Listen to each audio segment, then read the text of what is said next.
একই মাটি লাগাইছে।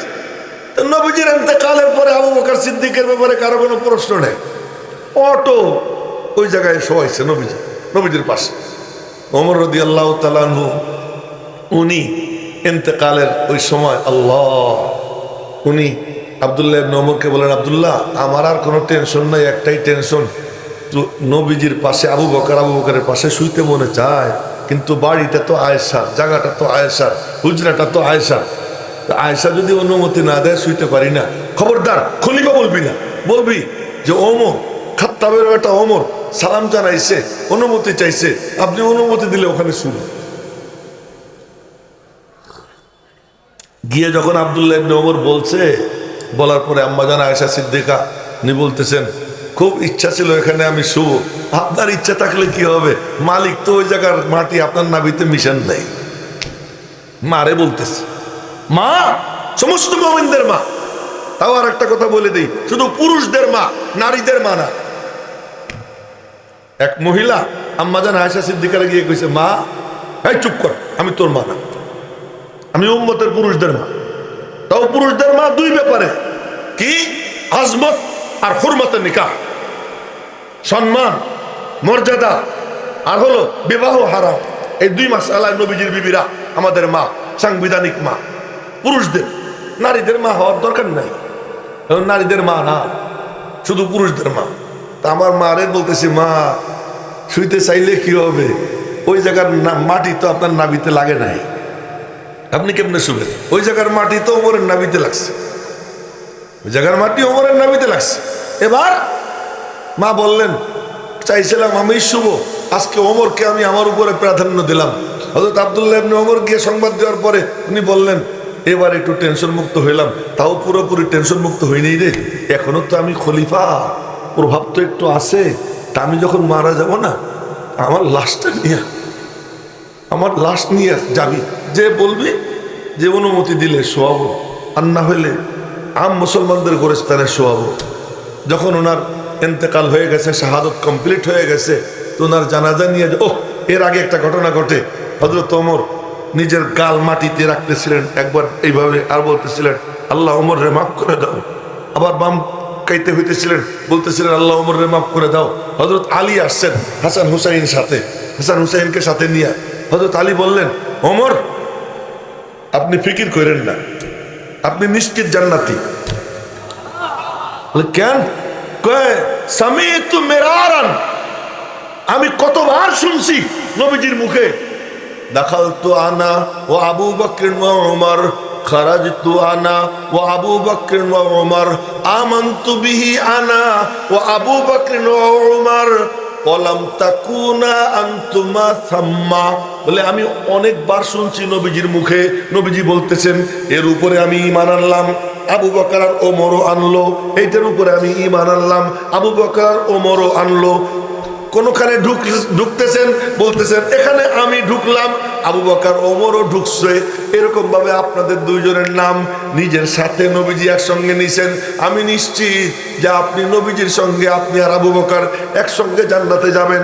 এই কথা বলার পরে হযরত ওমর বলতেছেন, আলী তুই কি আমার পক্ষে সাক্ষী দিবি? হযরত আলী বললেন, শুধু আমি না, আমার দুই সাহেবজাদা হাসান হুসাইন তারাও সাক্ষী দিবে। হযরত ওমর বললেন যে আমি যখন আমার ইন্তেকাল হয়ে যাবে, আমারে তখন নিয়ে যাস। তখন যখন নিয়ে গেছে, মা আয়েশা সিদ্দিকা কান্দে দিয়ে বলে, আরে এরও কি কোনো দরকার ছিল নাকি রে, শোয়াও ওখানে। এই জন্য দুই বন্ধুরের সাথে নিয়ে শুয়ে আছেন। তাই যারা গীত গাইতে পারে ওরা গায়, আমি তো আর গাইতে পারি না, সুর থাকলে গাইতাম। দুই সাথীকে পাশে নিয়ে হায় শুয়ে আছেন নিঝুম নিরালায়। নবীজি বলেন যে কবর থেকে যখন পুনরুত্থান হবে, আনা আউয়ালু মান ইয়ানশাক্কু আনহুল কবর, কবর যার থেকে ফাটবে আমি প্রথম, আমি কবর থেকে উঠব। আমার ডান পাশে আবু বকর থাকবে, বাম পাশে ওমর থাকবে, কবর থেকে আমি উঠব, দুই বন্ধুর দুই হাত আমার হাতে। এমন সাথীর সাথী আবু বকর আর ওমর, নবীজির এমন সাথীর সাথী। তো আল্লাহ তাআলা নবীজিকে সেরাটা দিয়েছেন,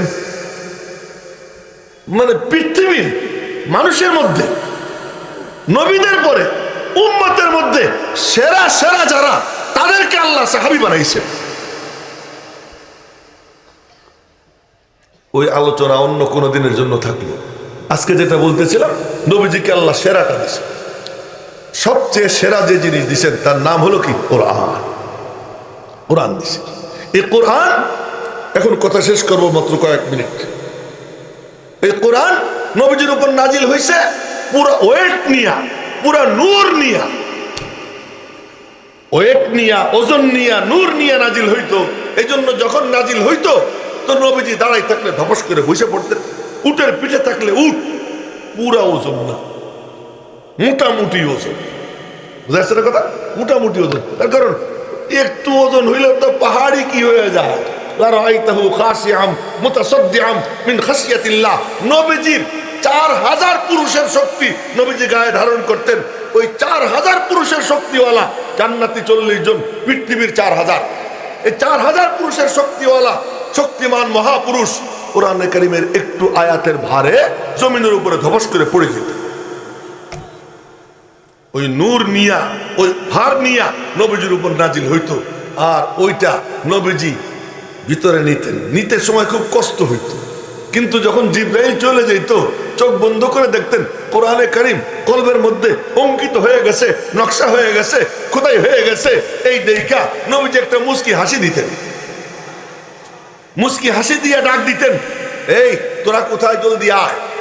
আসতো, আসার পরে নবীজি তিলাওয়াত শুরু করতেন।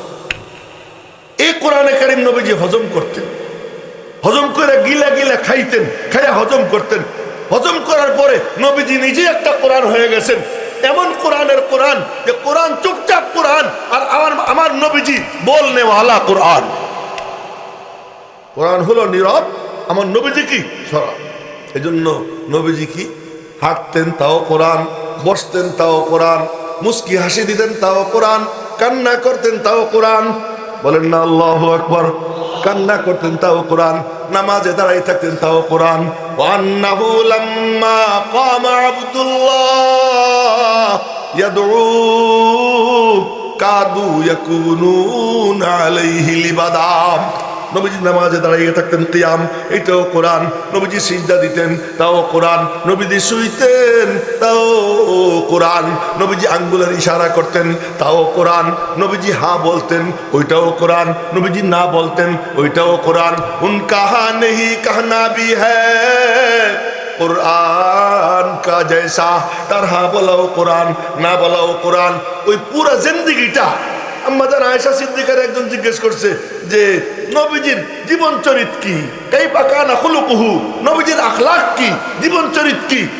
উনি বললেন, আমা তাকরাউল কোরআন, তুই কোরআন পড়িস না? তুই কোরআন পড়িস না? পড়ি।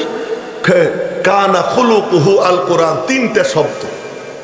এত এত স্বল্প শব্দে এমন চমৎকার ব্যাখ্যা আর কেউ দেওয়ার পারে নাই। তো নবীজির জীবন চরিত্র পুরোটাই ছিল কোরআন।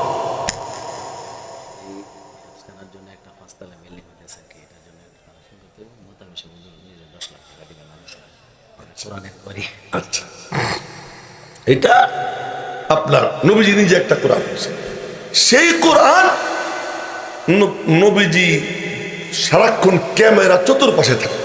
এই ক্যামেরা না, সাহাবীদের চোখের ক্যামেরা, চতুর্দিক থেকে ক্যামেরা, পিছন থেকে দেখে, সামনের থেকে দেখে, ডাইনের থেকে দেখে, বাইরের থেকে দেখে, ঘরে গেলে বিবিরে দেখে, বাইরে আসলে সাহাবীরে দেখে, রাস্তাঘাটে গেলে যেখানে যান, জিহাদের ময়দানে ক্যামেরা, হজের ময়দানে ক্যামেরা। ওই ক্যামেরার বাইরে ওয়ান ক্যামেরা ছাড়া অফ ক্যামেরা নবীজির জিন্দেগির কোনো সেকেন্ড যায় নাই। সাহাবীরা ওই ক্যামেরা দিয়ে নবীজিকে রেকর্ড করছেন, ওই রেকর্ড উম্মতের সামনে পেশ করছেন। ওই রেকর্ডের নামই তাফসীরে কোরআন, ওই রেকর্ডের নামই বয়ানুল কোরআন, ওই তাফসীরের নামই হাদিসে নবী সাল্লাল্লাহু আলাইহি ওয়াসাল্লাম।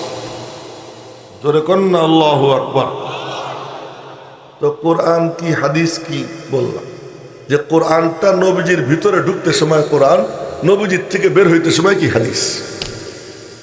দৃষ্টান্ত দিই আপনাদেরকে। গ্যান্ডারি আছে না, গ্যান্ডারি, গ্যান্ডারি যখন চিনির কলে ঢুকায় তখন গ্যান্ডারি, কিন্তু চিনির কল থেকে যখন ওই গ্যান্ডারির থেকে ঝুরঝুরে পড়ে ওটার নাম কি, চিনি। নবীজির সিনার মধ্যে ঢুকতে সময় কোরআন নবীজি যখন ব্যাখ্যা করছেন, নবীজি যখন ওই অনুযায়ী চলছেন, আমল করছেন, নবীজির কথা, নবীজির কাজ, নবীজির সমর্থন, নবীজির সিফাত, আখলাক, আদাত, এগুলো